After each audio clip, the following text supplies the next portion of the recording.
Winspiration, the way to the essential.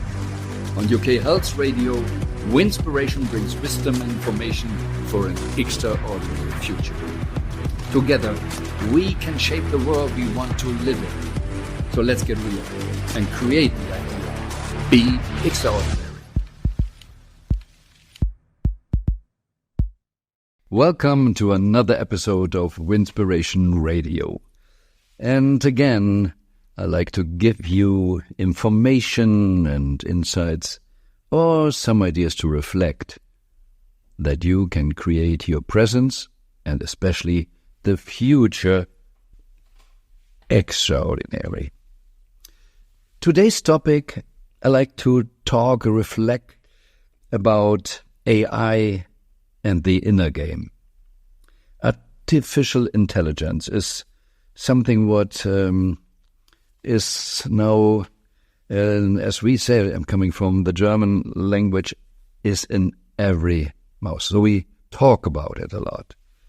And most talks about it is the fear, the stress we have of it. And on the other hand, I just wrote an article for the UK Health Radio magazine Triangle, and it was more about the inner game. And I used the example of car and driver. That we really understand we are not our body. We have the body. And if we have as a car a scratch, we would not say, I have a scratch. If the car has a flat tire, would we say, I have a flat tire? Normally we say the car has a flat tire. But a lot of problems, and I'm talking about myself here, I had in my past or created with my body, was not just by accident, it was not just by violence from the outside. Most physical problems I have were caused because of my lifestyle. And like with the car, I can go to the garage and say, please fix this and that. And they might fix it. But if the driver is not understanding that he caused the problems, then easily next week's the same problem. It's the inner game we need to understand. What do I need to change? And most of the time it's just taking the responsibility. See that we are self-responsible. What is our body?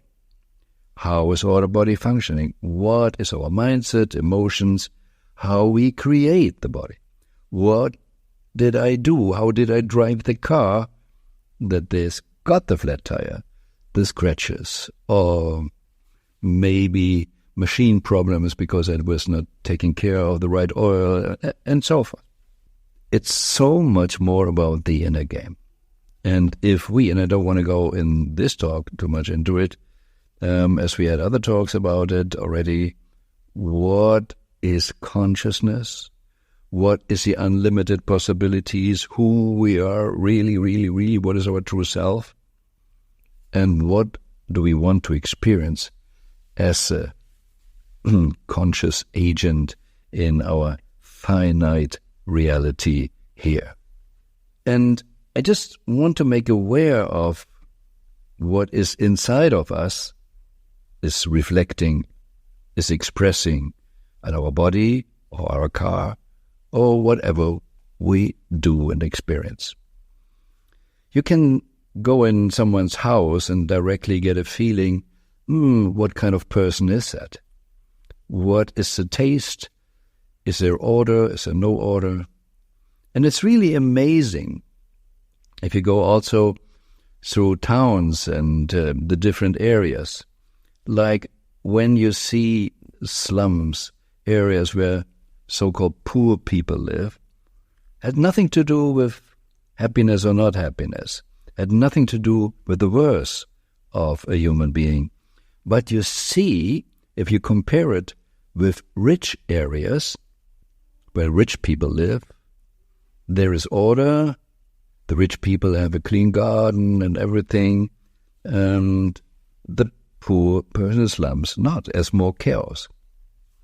So it's not about what is better or what needs to be done.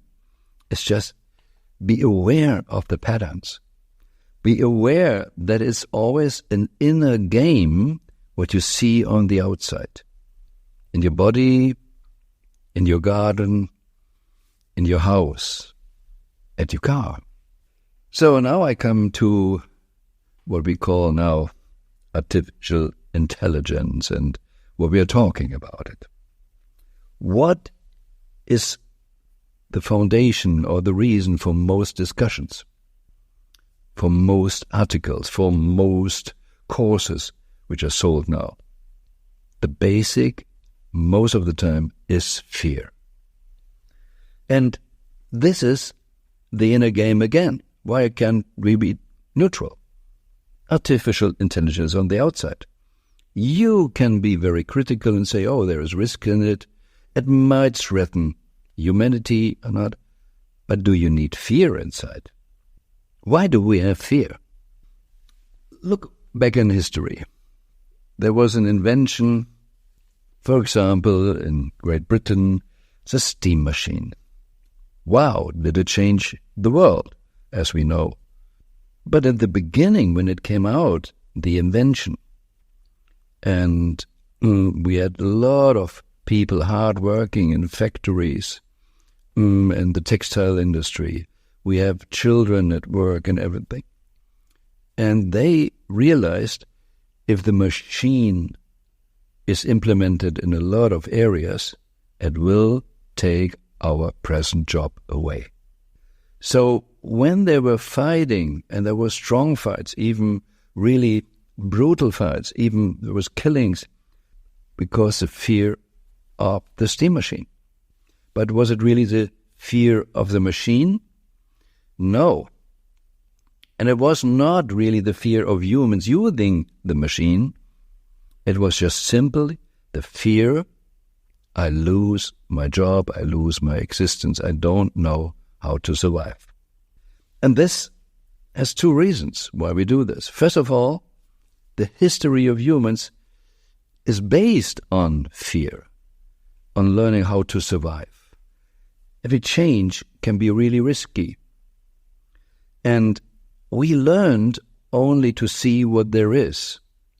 And we didn't create the creativity, oh, might it be really good that the work I didn't really like, but just needed to do to survive, is now replaced by something what makes my life easier?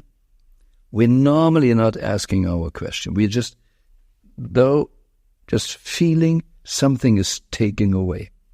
And that's what we always see, that people are afraid of change, not really of the change, but what they fantasize about the change.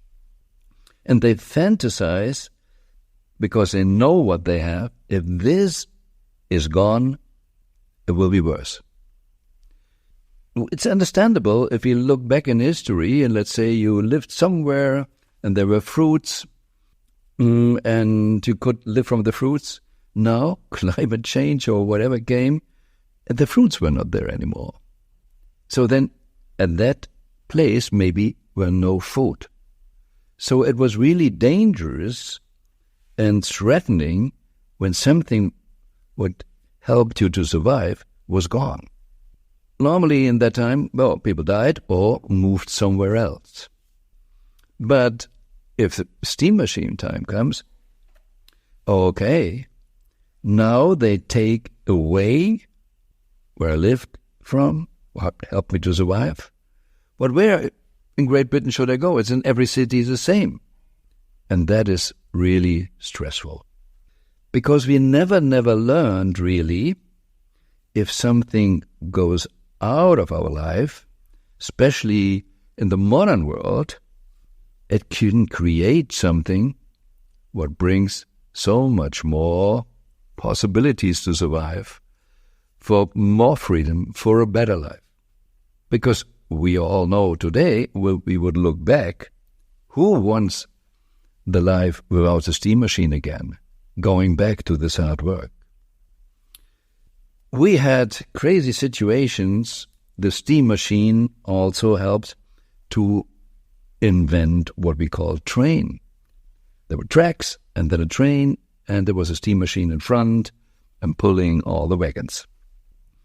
And one day, someone invented the diesel machine.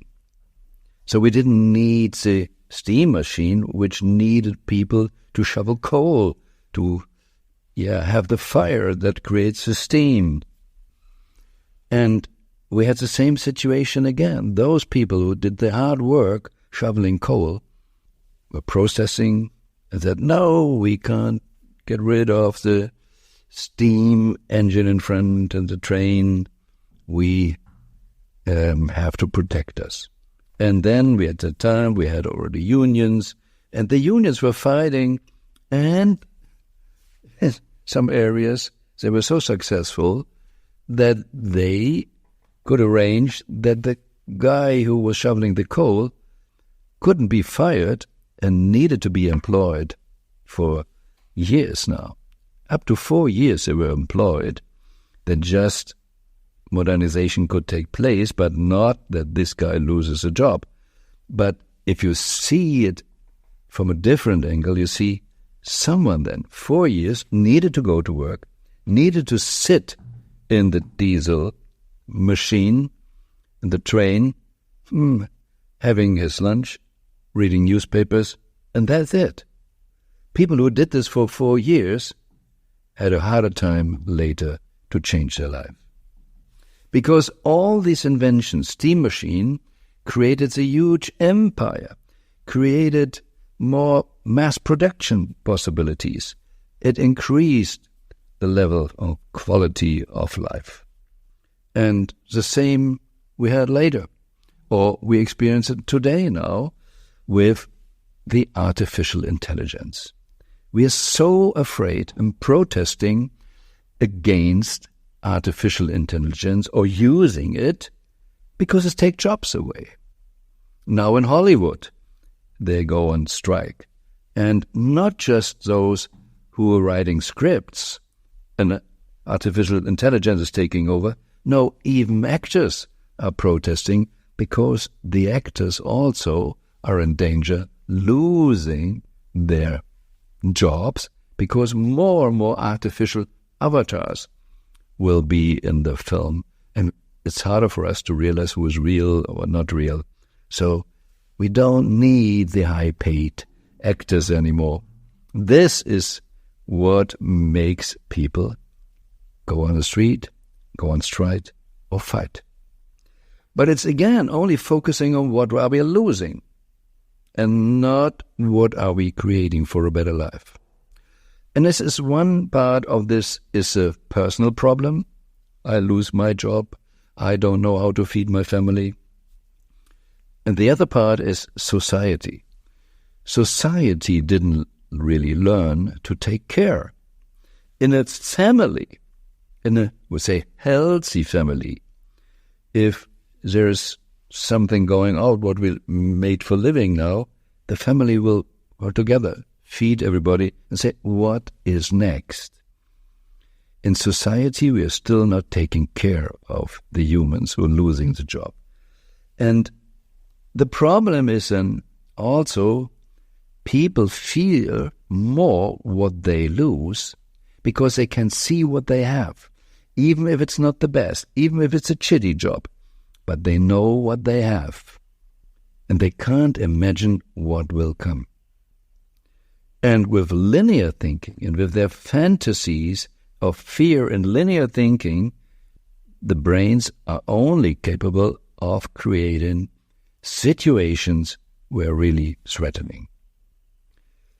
But it's not about artificial intelligence. It's not about steam machines. It's so often in life that you see people are so afraid. Just take a romantic relationship. And if it's ending, most people are crying because they lose something. They see what they lose. And only a few says, oh, great that we had that. Let's go for the best. That's why I always like to say, and end often here the talks with, the best is yet to come. There is always a possibility for something better. But are we open for it? So now comes another topic, what is really a bit scary with the artificial intelligence. Two things. First of all, this is we don't want to go too much in the conscious stuff, and I don't believe that artificial intelligence will have ever, for sure not soon, consciousness. But the artificial intelligence can be threatening for humanity anyway. Not because they're intelligent, not that because they are conscious. And it's more that we are humans are too stupid. See what happened already with all the algorithms and Facebook and everything. So we get limited information. We don't know what is true, what is not true, what is fake, but we start to believe. The UK left Europe, the Brexit. And I don't want to talk it's good or not, but just we know today most people voted because of fake information. They were fooled. But afterwards, they voted for the liar to become prime minister. This, I think, is the most scary thing. That we are not clear enough that the humans are not intelligent enough. And artificial intelligence can make it more complicated that we really understand what's going on and lead us to more stupid decisions. That is the main thing. And then there is another, I think, very, very important point we need to face. And here comes again the artificial intelligence and the inner game importance. But let's talk about this after a short break. UK Health Radio, the station that makes you feel good.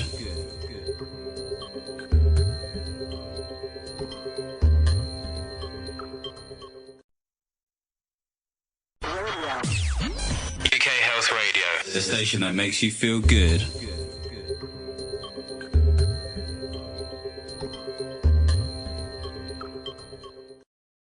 So, the one, maybe for a lot of people, most difficult situation artificial intelligence is creating, that everything goes faster. Everything goes faster. Everything on planet Earth is going faster and faster. If you just go 2,000 years back, well, how are people traveling? Okay, we invented the wheel and it helped us a lot. Come on. But with the steam machine, as I said, hey, we could go faster, we could go further. We had the trains now. We saw maybe all movies from America, how the train companies went from one coast to the other, and it was a big deal. Everything went faster. Then the car came. We had airplanes, and everything goes faster. Business goes faster. And you can see it in sports as well. The games in sports are faster and faster. Look, films from tennis or football 50 years ago, and look today. Even we are inventing sport. If you see what with snowboards today we have in an Olympic Games, that was not possible in thinking. Everything goes faster. That means also the cycle of a business idea, a cycle of a product is maybe shorter and shorter. It's not that we say, oh, okay, I have time to learn in school, I have time to study, and then I have a job for the rest of my life. Because changes in former times were over decades. So we could go through with one job. But now it's not that. We need to change self faster. We need to unlearn faster. The famous example is the iPhone. The iPhone changed the industry a lot, and most industries didn't get it. And it comes to the inner game again. It's okay somehow if somewhere on planet Earth comes competition and you couldn't see it before. But the moment you see it, here starts the inner game. What are you doing? Are you easy to adjust? Or iPhone came, Nokia, the board of directors were high-nosed and says, what is that? A phone with no keys, and it had just one only. We have 33, we have 47% market share. How can us this funny phone stress? They laughed, I know. 6 months later, it was only 6 months later, they saw they lost the game. Okay, they needed to change, but they lost the market share.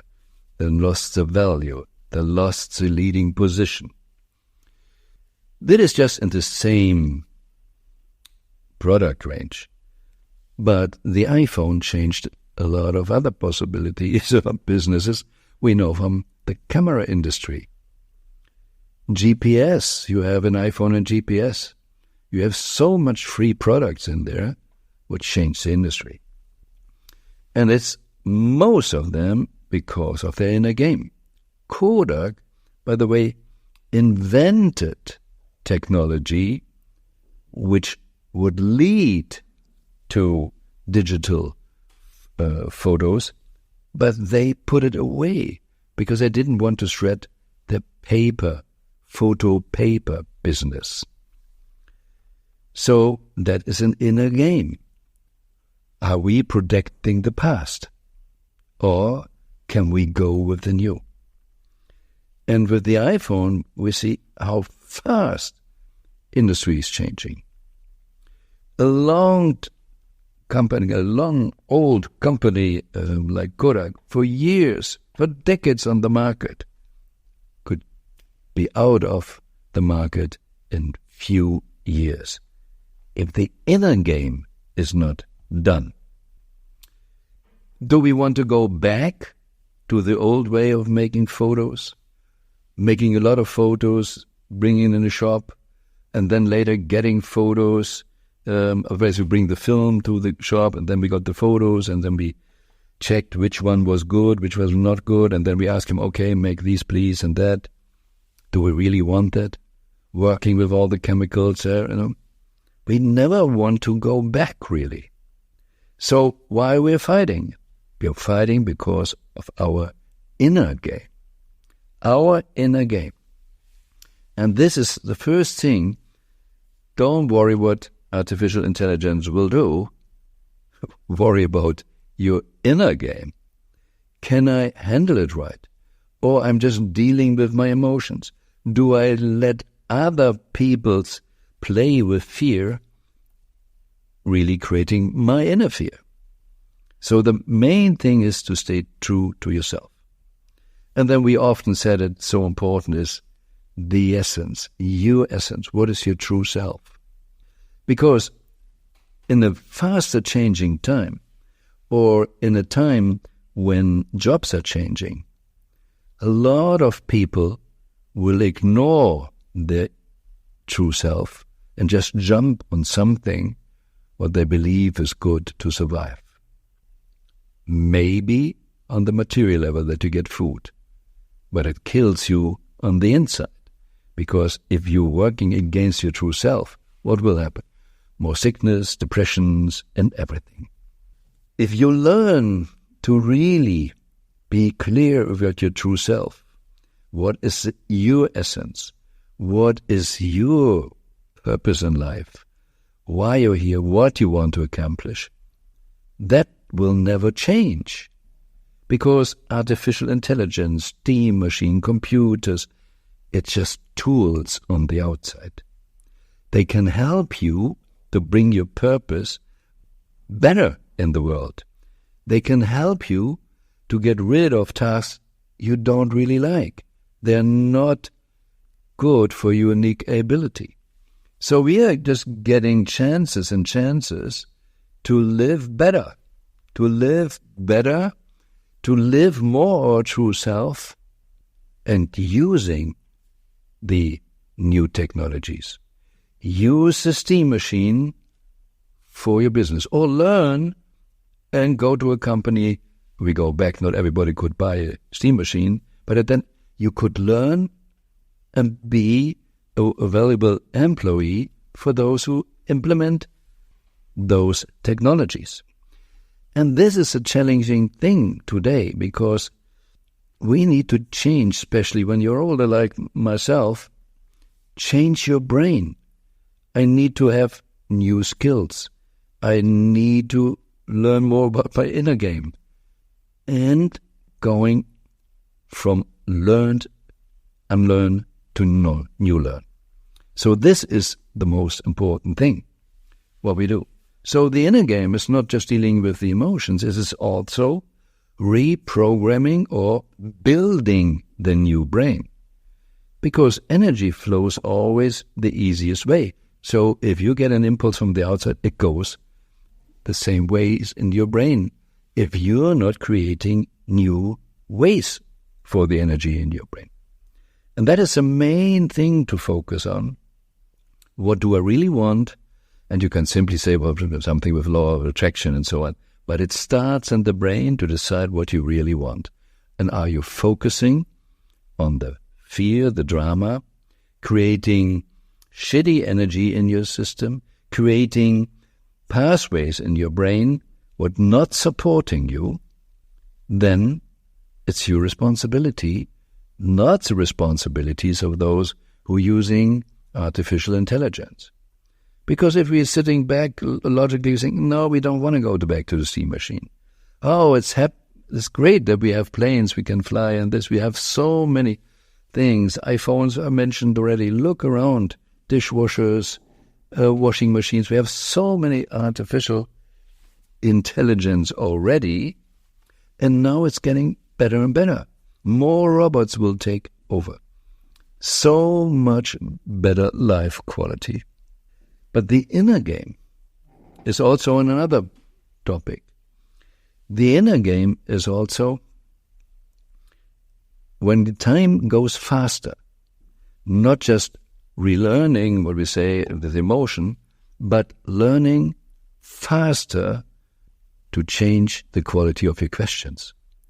We need to increase the quality of our questions, like we know the quality of our questions defines the quality of our life. If I want to reprogram myself, rebuild or new build the brain, I need new questions. Like the Harvard professor said, questions are the receptors where new information can dock. So, how much training we have in having good questions, quality questions. And if you understand that the time is faster, so our questions need maybe different, not only about can I have this and that. So what is the fastest way to reprogram my brain? What is the best way for me to adjust in speed or whatever? So focusing on the inner game is a lot of things, like driving the car. I can learn to drive faster, but without violating all what I did in the past, my body, my car. So how can I be faster, but even taking more care about my body, my car? And on the level of duality, where high must be low, where cold must be warm, where a question is, must be the answer. Where a problem is, must be the solution. So the quality question creates different tasks for the problem. Which problem do we want to have solved?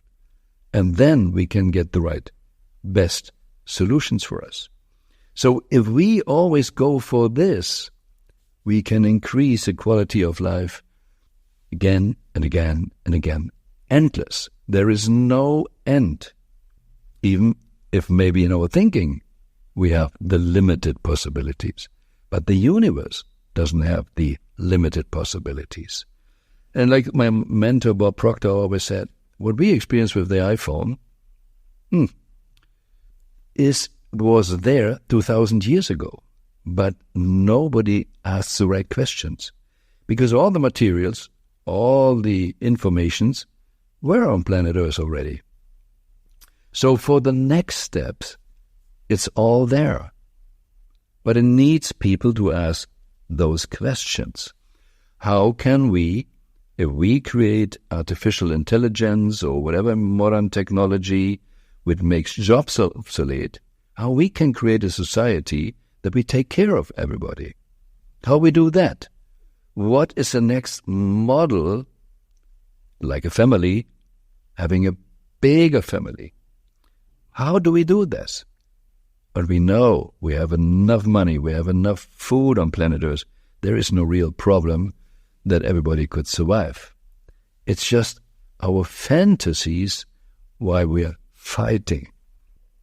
Professor Harari, he is a professor in Jerusalem. He uses the example of Jerusalem, saying, look, people, and that is a bigger problem than artificial intelligence, they're in a game, their fantasies, and their habit of fighting about fantasies. Because animals might fight about water, they might fight about food, but not so much about fantasies. But humans, as I said, we have enough food on planet Earth. We have even enough water if we use it right, and we have money for sure enough. Well, why are we fighting? We're always fighting about fantasies. The fantasy what the steam machine will bring. But Harari lives in Jerusalem, and he uses Jerusalem as an example. There are different religions, let's say just the two, the Jewish and the Muslims. And they're fighting who should own Jerusalem, who has a right for the temple, and so on. What for? Where does this fantasy come from that there is a right for that? They have a religion with different rituals. It should be so easy.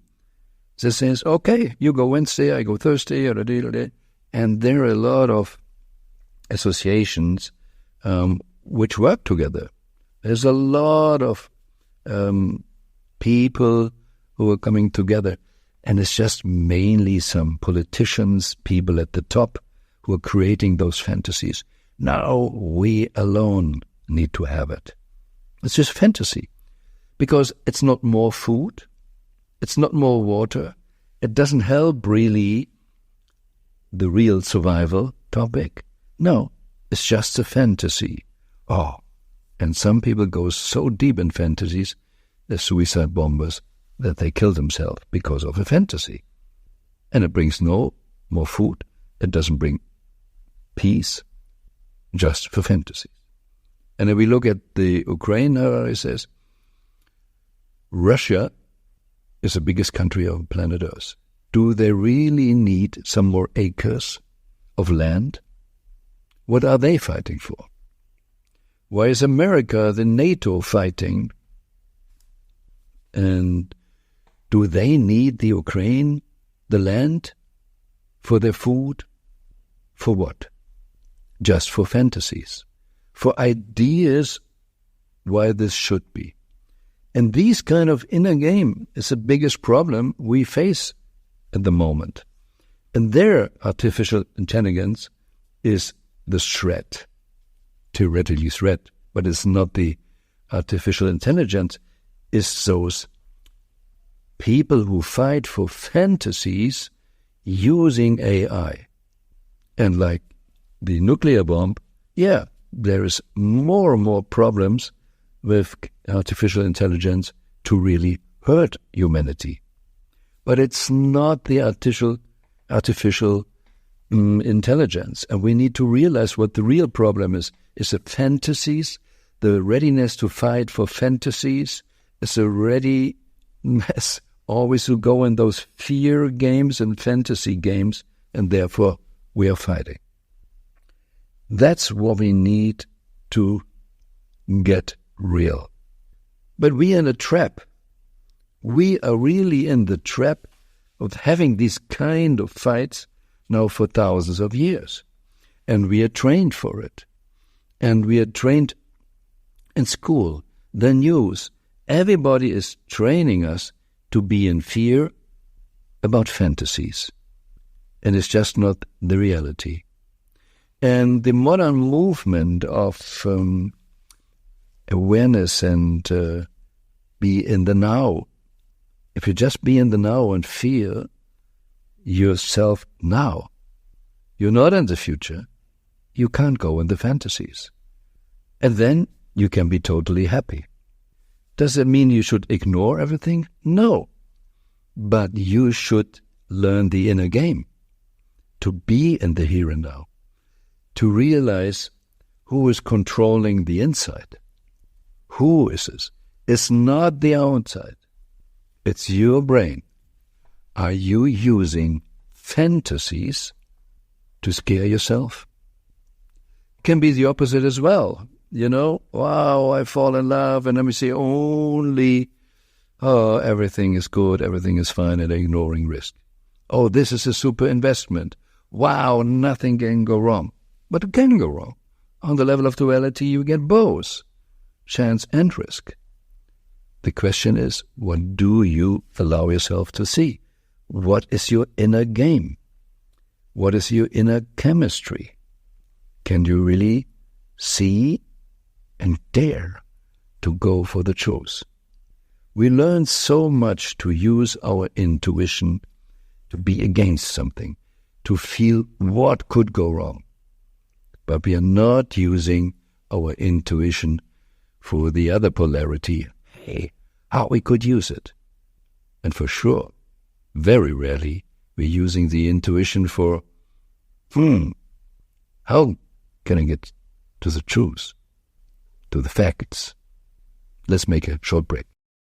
UK Health Radio, the station that makes you feel good.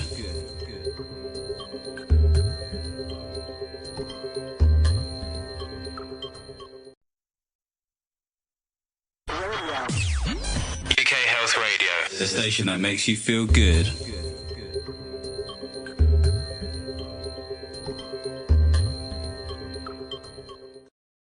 I love the teaching of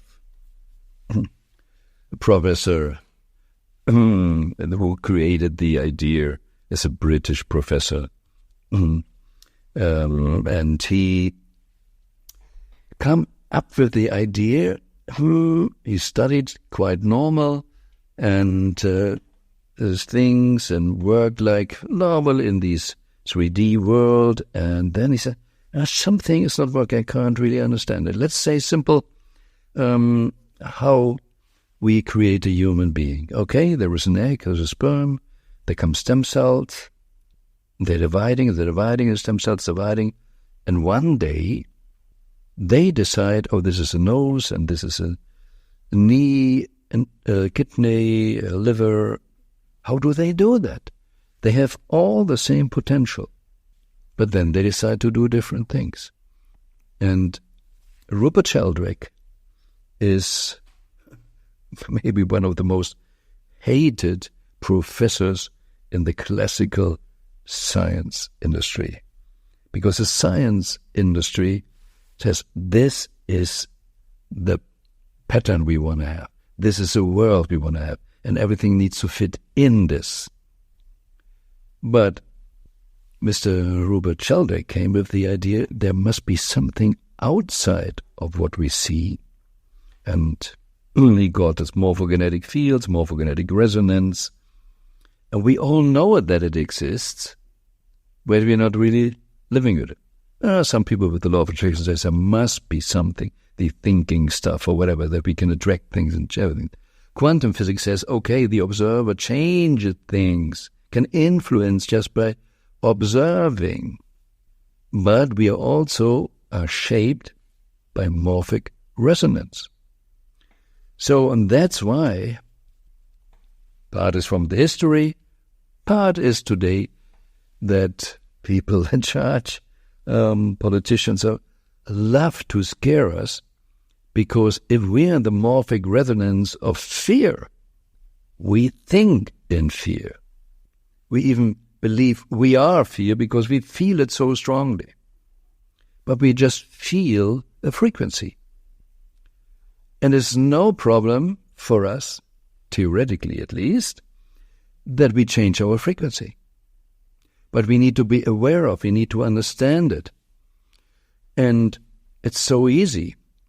We can choose situations in our head that says, okay, now I think about something what was really, really scary. I can think about something what made me really, really sad. And directly I can go in these emotions and feel it. And we can say, can you go directly in this moment where you feel most of the sadness? And people say, yes, I can.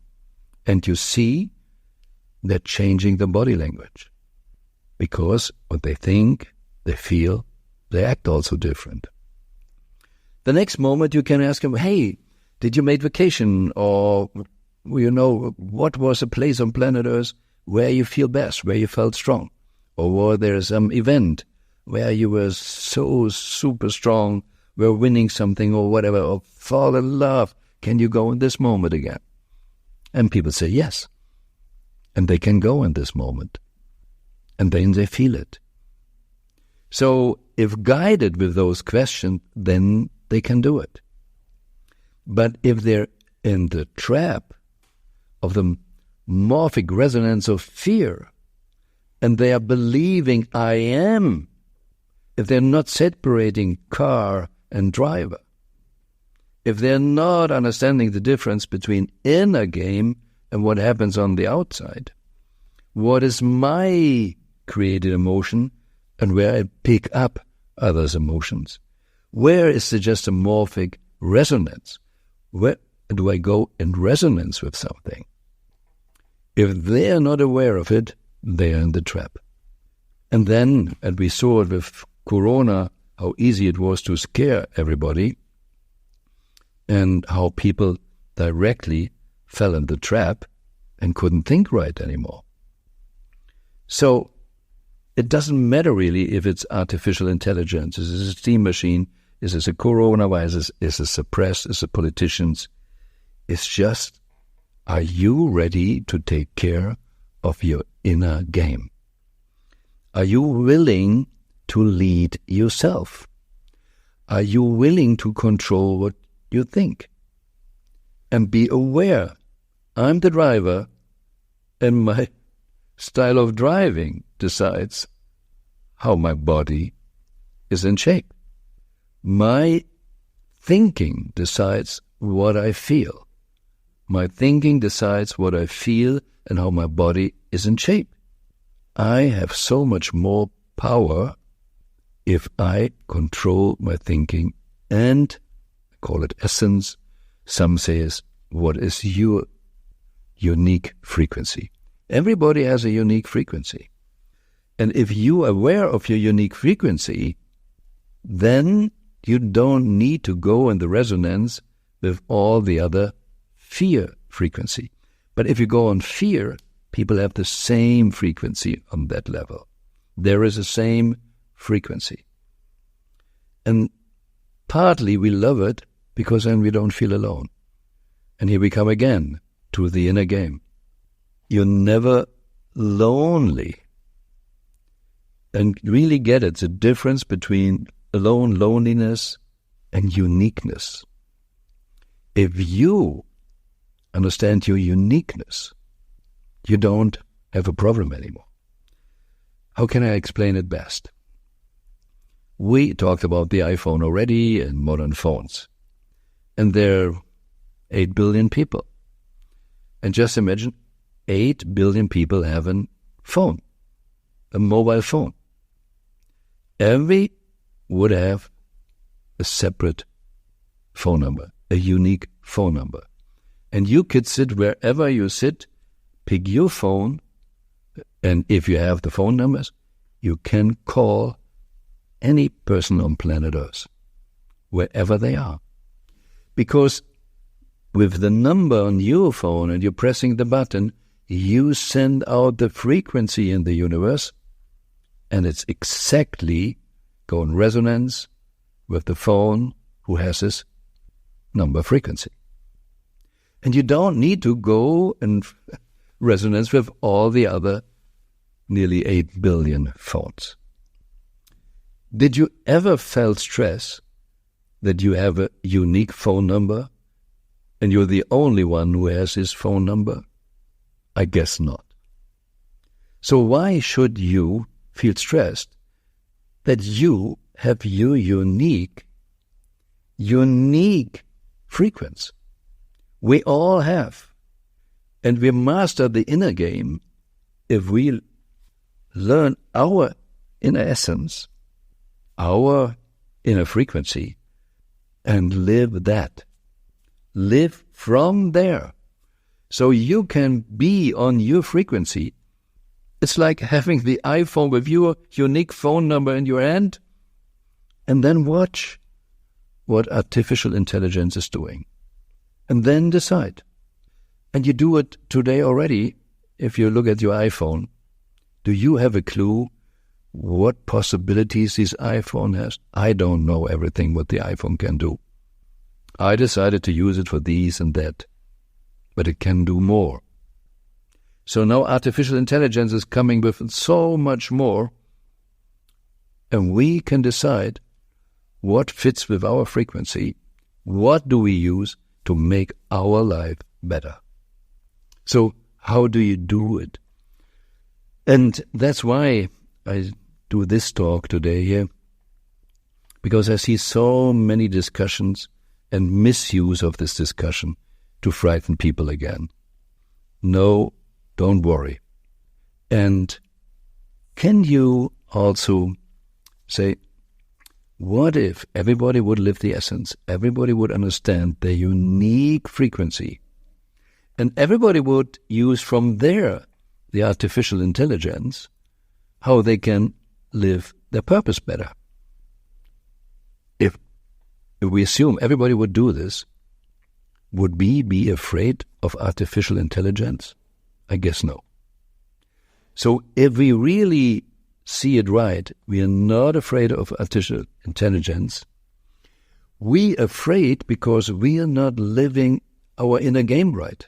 We are not standing for our frequency. And we are mistrusting other people, therefore they do the same shitty thing, not taking care of their inner game.